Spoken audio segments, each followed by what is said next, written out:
Wewa nkwebaza obutakoowa tukyatambula ffenna era webale twekuumirako tukola bulungi. Ekitundu kyaffe kyakubiri tugendagendako bivumbuddwa nate minisita wa Kampala Hajati Misa Kabanda zimu engeri yankusulidde omwoyo nga nakyombekedde akufumbira embaala eri Abubeka Kalanzi.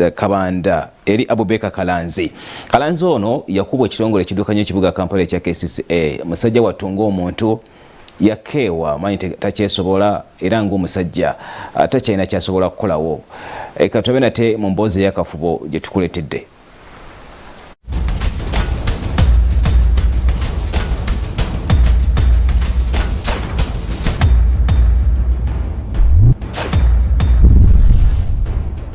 Minisita wa Kampala Hajati Misa Kabanda ebyatuuka ku Beka Kalanzi byamukanze. Era ku weekendi yamusisinkanye mwattu n'abaako obweyamu obumuzzaamu essuubi bwe yakoze. Ekitongole ekya KCCA kyatulugunya Kalanzi nga bamuteebereza okubeera omutembeeyi era bagenda okumuggyako engalo nga musajja wattu takyeyinza nga n'amaka bagasse amataala nga gazikidde era n'omukazi yagenda. Nga minisita Kabanda tannayingira mu nsonga za Kalanzi twayogerako ko ne kutosi oli Kabanda gwalumiriza nti ye yaduumira kyokka nga ye agamba nti alinda bawaganyabo ku City Hall abagguleko emisango era nti ku ttiimu enfuntuzi taliiko. Ndetse kwata batembende from office. From office ziba kwa ndania my prosecutor in court. Adogana mutulugunya ba ndugunya kumu simani kwa kwata batembende. I'm a prosecutor in court, charge office.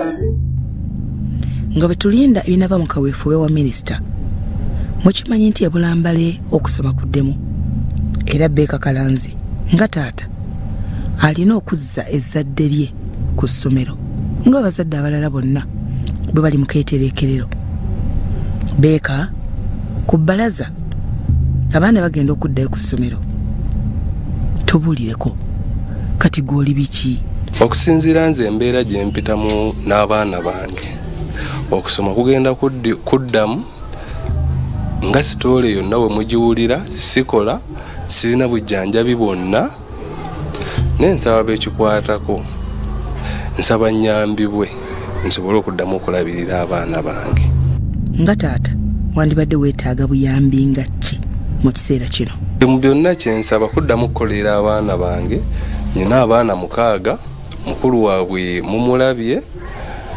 Kyensaba abaana badde mbasome nange nsobole okubakolera ne bwe naafuna ogamba nti nno bampa oli ampadde emitwalo 10 ne giggwawo nga sirina wenzijja mitwalo 10 mirala kitegeeza zijja kuggwawo ate nzire mu nsabe nensaba ayina obusobozi anyambe.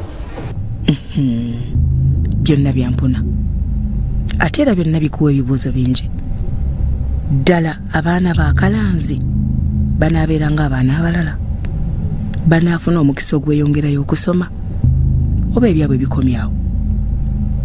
Naye simanyi oba bagenda kuddamu olw'ensonga sikola ate nga abaana baagala okusoma kubanga kati ku ssaawa zino abaana baŋŋamba ddali tugenda kudda ku ssomero n'abali gye nabateresa bankubidde ku kosimu ne bagamba taata tujja kunona school fees na kunona bitabo n'angatto naye sirina ssente kubanga sikola.